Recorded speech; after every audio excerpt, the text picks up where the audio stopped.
together. It's a very special one for me.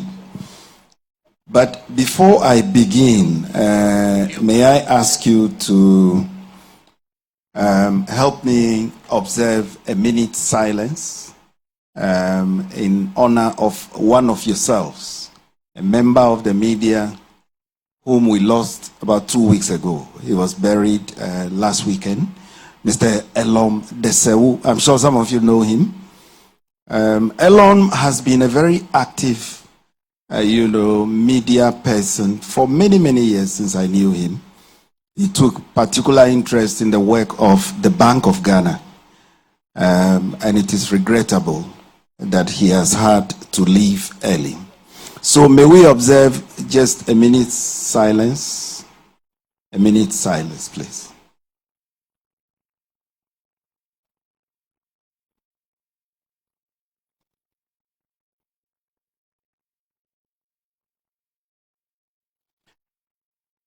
May his soul rest in perfect peace.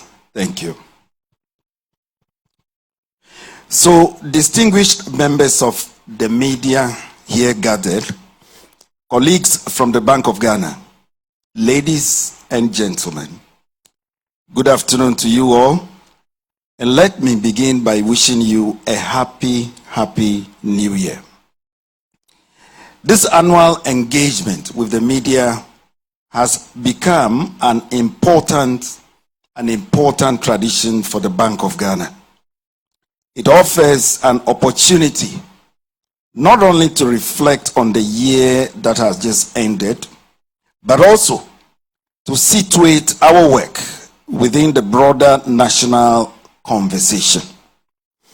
As this is my first New Year media engagement as governor, I value the opportunity to speak with you directly and to set the tone for how we will continue to engage going forward.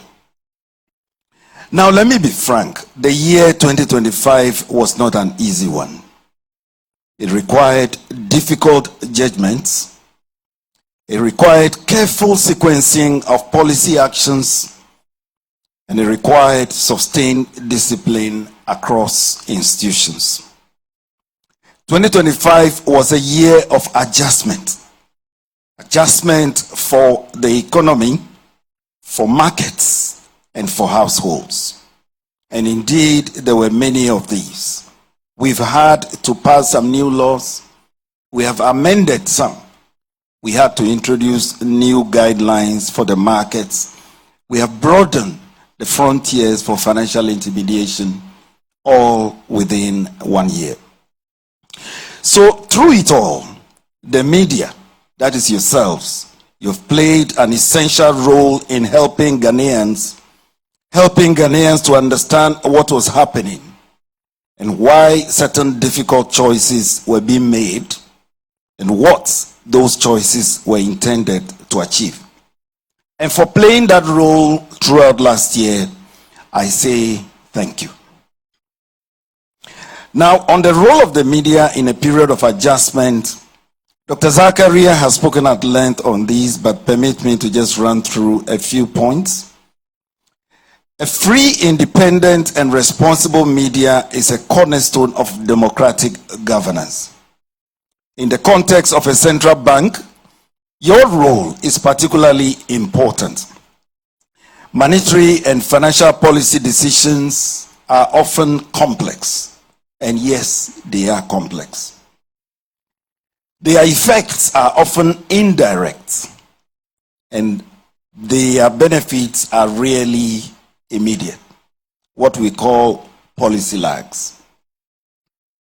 The way these decisions are explained, the way they are contextualized, and the way they are reported can therefore influence expectations, it can influence confidence, and it can influence behavior across the economy. Scrutiny is not only legitimate, it is necessary. Constructive questioning strengthens institutions and it improves public understanding. At the same time, We all recognize that economic information carries weight. In periods of adjustment, incomplete or poorly contextualized reporting can unintentionally heighten uncertainty or undermine confidence, with real consequences for households and businesses. Our expectation as a central bank, therefore, is not compliance, but responsibility, i.e., accuracy, balance, and context. Our commitment, in return, is openness, engagement, and respect for your constitutional role. That balance, my friends, is essential. And it is essential to financial stability and to public trust. So now let me tell you a few things about how we think about policy at the Bank of Ghana. First, our decisions are data-driven and forward-looking. We do not respond to pressure. We do not respond to speculation. And we do not respond to sentiment. We respond to evidence. We respond to risks. And we respond to the medium-term outlook for price and financial stability. Second, we prioritize stability over speed. In rebuilding credibility and restoring order, quick fixes in many cases are rarely durable. Our focus has been on policies that can be sustained even when they are uncomfortable in the short term. Third, we operate an institution not as individuals. Central banking is collective. It is disciplined work, and decisions are taken through established frameworks, informed by analysis, debates, and yes, we do have lots of debates in-house, as well as professional judgment. These principles, colleagues, guided our actions in 2025, and these same principles will continue to guide us in this year, 2026. So what did 2025 represent? For the Bank of Ghana, 2025 was a year of restoration, restoring macroeconomic stability, rebuilding confidence in policy, and re-establishing order across key segments of the financial system. At the macroeconomic level, the bank's foremost priority was anchoring inflation expectations and restoring stability. Through disciplined monetary tightening, effective liquidity management, and clear policy communication, inflation declined steadily from 23.8% in December 2024 down to 5.4% by the end of December 2025, with underlying price pressures easing over the course of the year.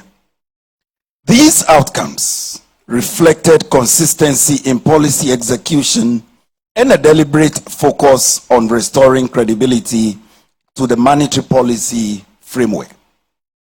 In the banking sector, we made solid progress in strengthening resilience and supervisory effectiveness. Regulatory reforms were advanced to improve risk identification and mitigation, including enhanced stress testing, stronger recovery planning requirements, and refinements to the risk-based supervisory framework. Engagement with regulatory institutions and collaboration with fellow regulators were also strengthened, reinforcing the foundations of a more stable and a more disciplined banking system.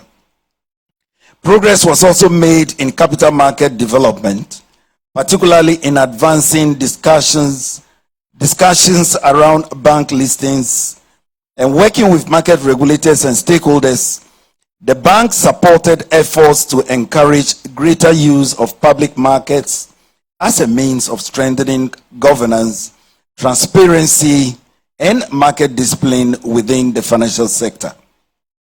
In the foreign exchange market, 2025 marked an important shift toward greater transparency and order. The bank implemented a rules-based FX auction framework, strengthened market oversight, and we introduced improved reporting mechanisms as well as enforcing compliance to curb market abuse. These measures contributed to improved price discovery, reduced distortions, and a gradual restoration of confidence in the FX markets. Now, the bank's gold programs also played a strategic role during the year. Through the domestic gold purchase program, external buffers were strengthened, FX pressures were moderated, and confidence in Ghana's external position improved. As a result, gross international reserves rose to over 13.8 billion US dollars, equivalent to approximately 5.7 months of imports cover. This was historic. I've not seen such levels since I joined the central bank way back in 1995.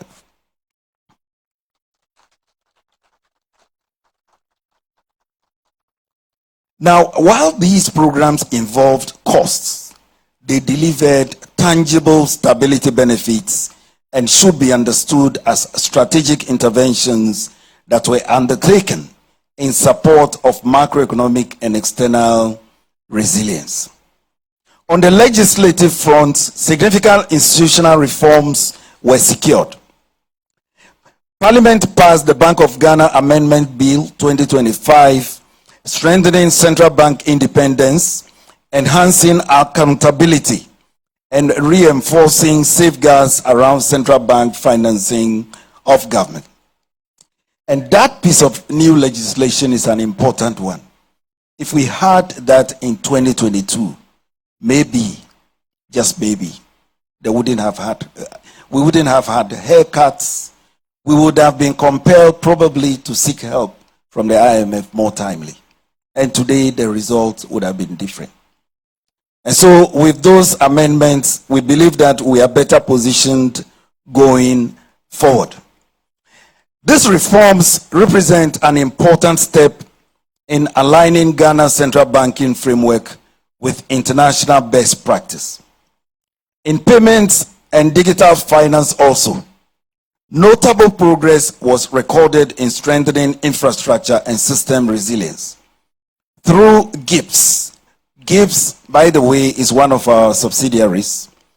Through GIPS, payment systems were modernized, instant payment capabilities expanded, and interoperability across platforms improved. Then the passage of the Virtual Asset Services Bill, which has now been passed into law, also marked an important milestone, laying the foundation for a regulated and orderly approach to emerging digital asset activities. So taken together, these efforts helped restore macroeconomic stability, improve coordination between monetary and fiscal authorities, and place the economy on a firmer footing.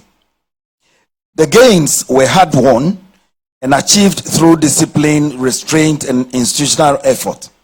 They carry with them a responsibility to protect stability, to act with humility, and to remain faithful to the public trust placed in the Bank of Ghana.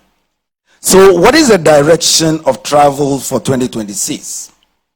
Friends, with stability restored now, 2026 is about consolidation and discipline. The bank's focus this year is to embed the reforms of the past period into routine practice and ensure that stability translates into durable confidence, effective intermediation, and predictable markets. Monetary policy will remain measured and forward-looking, anchored on price stability and supported by clear signaling and consistent liquidity management. The objective is not to surprise markets, but to reinforce credibility through continuity. In the financial sector, supervisory attention will shift further toward prevention rather than cure. Greater emphasis will be placed on governance, on the quality of governance, capital and liquidity planning, and early risk identification, ensuring that vulnerabilities are addressed before they threaten stability. In the financial markets, the priority is consolidation. Consolidation in 2026. Recent reforms will be deepened to support orderly price discovery, disciplined market conduct, and improved confidence across the foreign exchange and money markets.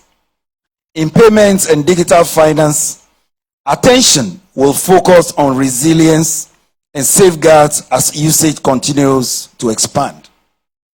Oversight will be strengthened to ensure consumer protection, sound governance, and system reliability, while innovation proceeds within clear regulatory boundaries. Finally, 2026 will mark a transition in how national strategic initiatives are anchored. Programs introduced during the period of adjustment, including those related to gold, will move toward more sustainable institutional and fiscal arrangements, ensuring shared responsibility and long-term viability. Across all areas, the emphasis this year is quality over quantity.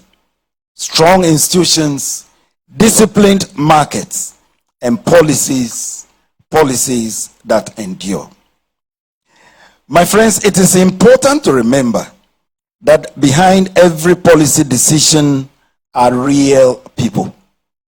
Real people. We are talking about households that are managing rising costs. We're talking about businesses that are navigating uncertainty. And we're talking about workers that are concerned about jobs and also concerned about their incomes. Therefore, trade-offs are unavoidable, and no decision is taken by us lightly. Our responsibility is to act in the long term public interest, even when the short-term choices are difficult. Trust in a central bank is built not by promises, but by consistency, by transparency, and by integrity over time. So how do we strengthen our partnership as we look ahead? My friends, as we look into 2026 and beyond, we are committed to deepening our collaboration with you, the media. We will expand our media training programs, and I'm sure you are aware of these, and we will introduce a dedicated forum for editors, for producers, for presenters, and the many behind-the-scenes professionals whose work shapes the news and content that we consume, even though they may not appear on the visible or audible stages alongside our regular press call. In addition,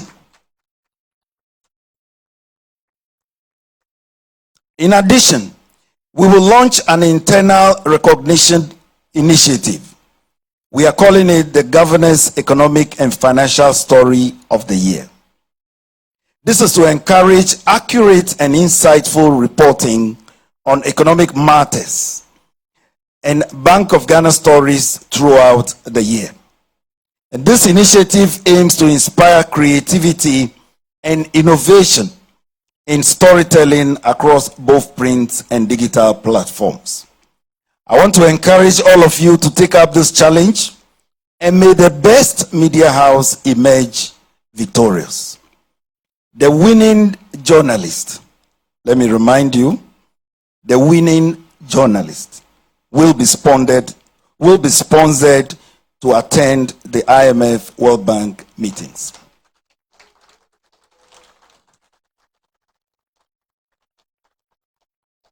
So through our communications department, the bank will continue to engage proactively on all media-related matters, ensuring that our friends in the press feel welcomed, that they feel supported, and that they are confident whenever called upon to help us share our messages with the public. My friends, as we gather today, let us enjoy this occasion and create lasting memories together. I sincerely thank you for your partnership with the Bank of Ghana over the past year, and your steadfast dedication, and above all, your service to our great country. I eagerly look forward to building even stronger bonds with you in 2026 and beyond. Thank you for your attention.